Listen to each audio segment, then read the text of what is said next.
O Espírito da Verdade é a nossa reflexão de hoje.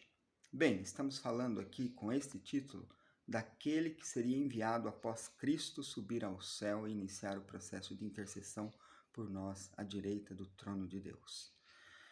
Mas esse Espírito da Verdade, ele age sim, mas há uma necessidade de uma abertura, de uma brecha, de uma permissão onde a vontade humana se submete ao poder e submissão e vontade divina, e então este Espírito da Verdade vai trabalhar no nosso coração. O livro de João, o Evangelho de João, no capítulo 16, vai nos dizer assim, os versos todos você deveria pausar aí e ler, é dos versos 5 ao 16. Porém, eu quero ler aqui apenas o verso 7 e também o verso 8.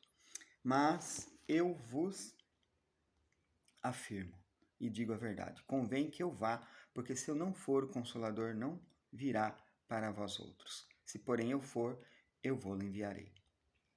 Quando ele vier, convencerá o mundo do pecado, da justiça e do juízo. Veja aqui o papel e o trabalho do Espírito Santo.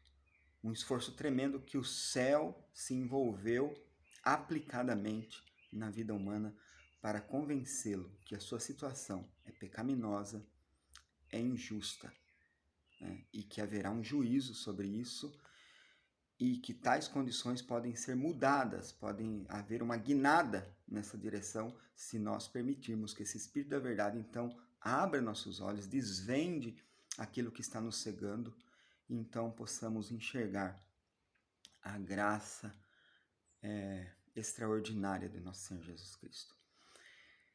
A lição desse trimestre vem tratando sobre o crisol. O crisol, ele é aquele instrumento, aquele objeto que você vai colocar ali sobre alta temperatura um metal para ser purificado, ok? Temos visto isso ao longo do trimestre.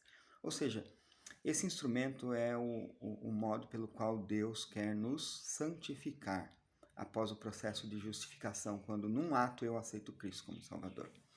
E não é algo estático. A analogia não é perfeita, porque quando se joga um metal lá, ele é inanimado, ele não pensa, ele não age, ele é só colocado lá dentro. Agora, quando falamos de seres humanos, quando Deus nos coloca nessas condições, há uma vontade, há desejos. E são essas vontades e desejos que não estão sob a vontade divina, não coadunam, não há um link harmonioso com o amor de Deus, com os seus princípios, que precisam ser purificados. Mas para isso, dentro de um crisol, eu preciso o quê? Permitir que isso aconteça.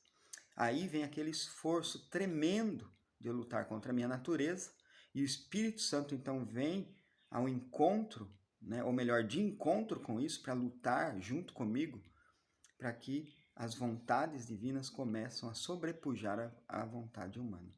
E assim eu começo a ter vitórias sobre o pecado, né? Em Cristo, nós saímos da escravidão do pecado. Em Cristo, nós, através do Espírito Santo hoje, nós podemos ter o poder e a capacidade de vencer o pecado. Por exemplo, você que um dia foi usuário de droga, pode vencer.